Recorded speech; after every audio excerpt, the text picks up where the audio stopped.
লক্ষ্মীপুরে জোরপূর্বক জমি দখল করার অভিযোগ।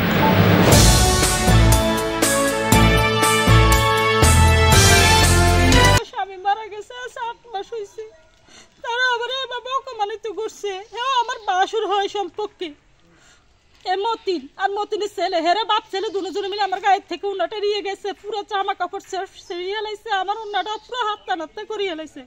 লক্ষ্মীপুর সদর উপজেলার 2 নং দক্ষিণ হামচাঁদি ইউনিয়নের রামকৃষ্ণপুর গ্রামের পাঠান বাড়ির মৃত আব্দুল মান্নানের সম্পত্তি একই বাড়ির সিরাজউল্লাহর পুত্র সুমন পাঠান ও মৃত মোহাম্মদ উল্লাহর পুত্র রুবেল এর বিরুদ্ধে দখল করার অভিযোগ উঠেছে। 8 মার্চ শনিবার সকাল 8 ঘটিকার সময় সুমন ও রুবেল তাদের পরিবারের লোকজন সহ 20 থেকে 25 জন নিয়ে এসে মৃত আব্দুল মান্নানের সম্পত্তি দখল করে বাঁশ দিয়ে বেড়া দেওয়ার সময় মৃত আব্দুল মান্নানের পুত্রবধূ মমতাজ বেগম বাধা দেয়। এই সময় সুমন ও রুবেল এর নেতৃত্বে মমতাজ বেগমের উপর হামলা চালায়। তার চিৎকারে তার মেয়ে সানজিদা আক্তার ও বাসুরের মেয়ে সাইমা কানিজ আখি ছুটে আসলে তাদেরকে পিটিয়ে আহত করা হয়। আব্দুল মান্নানের মেয়ে ফাতেমা আক্তার জানান, আমার জন্মের পর ধরে দেখি আমাকে এই জায়গাটা আমার বাপে খা বুঝ জ্ঞান হয়েছে ধরে আমরা নিজেরে দেখি খাই। তো আমার এরা যেটা তো বাইরা এরা আজকে সকালে আসি আমাকে ওই জায়গার মিন্দে আলি বেড়া দেয়।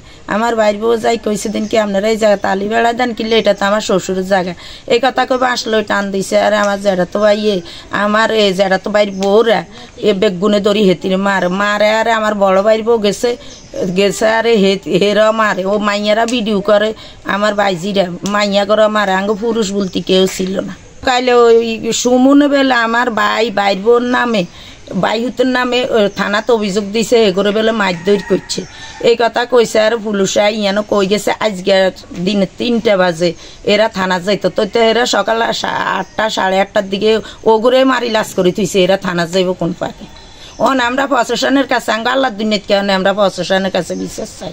আহত মমতাজ বেগম ও শিরিন আক্তার জানান, সকালে 8টার দিকে সিরাজের ছেলে সুমন, সুজন, তাদের মা সকাল তারা এরপরে আরেক ফ্যামিলির আছে বক্কা ছেলে রুবেল আজমিরি, আর ফ্যামিলির মধ্যে আছে মতিনের ছেলে মামুনের মা, ওরা সবাই মিলে বাঁশ কাটতেছে।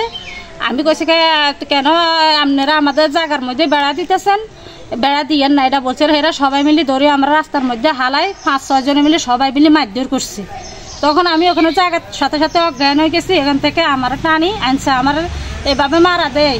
আমার মেয়ে আর আমার বাসুরের মেয়ে তারা ভিডিও করতেছে, হেগো ভিডিও করা দেখে তাদের হাত থেকে মোবাইলটা কাড়ি নিতে চাইছিল। আমার ছোট একটা মেয়ে আছে, ও তাতে করে মোবাইলটা নিয়ে চলে গেছে। আমার মেয়ের আর বাসুরের মেয়েরা এদিকে দিয়ে ফিরছে, আমার এইদিকে দিয়ে ফিরছে 4-5 জন, হেরে এদিকে দিয়ে ফিরছে 4-5 জন। তারপর আমার চালে গেছে, আমার ছুটাইতেই পারতেছে না, পরে হেরাও ধরি ইচ্ছা মতো হালাই ফিরছি। কারণ আমি প্রশাসনের কাছে বিচার চাচ্ছি। তারপর তারা আমার গায়ের থেকে উন্নাটাও কাড়ি নিয়েছে। আমার সবচেয়ে বেশি দুঃখ লাগে এই জায়গায় আমার স্বামী মারা গেছে, 8 মাস হয়েছে, তারা আবার এভাবে অপমানিত করছে। হ্যাঁ, আমার বাসুর হয় সম্পর্কে মতিন আর মতিনের ছেলে, হেরে বাপ ছেলে দুজনে মিলে আমার গায়ের থেকে উন্নাটা নিয়ে গেছে, পুরো জামা কাপড় ছিঁড়িয়ে লাইছে, আমার উন্নাটা পুরো হাতটা নাতে করিয়ে লাইছে। এই জায়গা আমার বিয়ে হয়েছে আজকে 22-23 বছর ধরিয়ে আমি দেখতেছি আমার শ্বশুর শাশুড়ি সবাই মিলে খাইতেছে। আমরা এখান থেকে সব সময় সুপারি, নারকেল, বাঁশ, তারপরে বাল যা পড়ে এগুলো আমরা ব্যবহার করছি। সকাল আনুমানিক 11টার দিকে প্রশাসনের লোক আসি বলছে যে সুমন নাকি একটা থানায় অভিযোগ দিয়েছে, আমার স্বামী কায়সার, আমি শিরিন আক্তার, আমার ছেলে সজীব ওদেরকে মারছি এই বলে একটা অভিযোগ দিছে। আজকে 3টার দিকে বলছে থানায় উপস্থিত হইতে কাগজপত্র নিয়ে। আজ সকাল 8টার দিকে আমার জালে আমাদের বাগান থেকে বাঁশ কাটি ওরা আলি বেড়া দিতে গেছে, আমার জালে বাধা দিতে গেছে, আমার জালের মারধর করছে। আমি আমার জালের উদ্ধার করতাম গেছি, আর আমাকে ওরা ধরি মারধর করছে। এদিকে হামলার কথা অস্বীকার করে সুমন ও রুবেল জানান, গেছি আমরা আমাদের দাদার ওয়ারিস থেকে, এবং আমার দাদার ওয়ারিস কোনো বাঘ বটম হয় না, এবং আমার সাথে থেকে আমরা পরিচ্ছুদ্ধ মালিকানা দেখাই, এবং আর শুদ্ধ ডাক নম্বর আছে ওই জায়গা। তার জন্য আমাদের কাছে দীর্ঘদিন এই জমিটা দখল দেয় না, এখন আমরা কাগজপত্র বলে আমরা জমিতে যাই। এখানে কোনো মারধর হয়নি। এখন এইখানে আমরা আমাদের জায়গা আগেও আসছিলাম, আমরা এখানে এখনও জায়গাতে গেছি, আর তারা বাধা দিছে।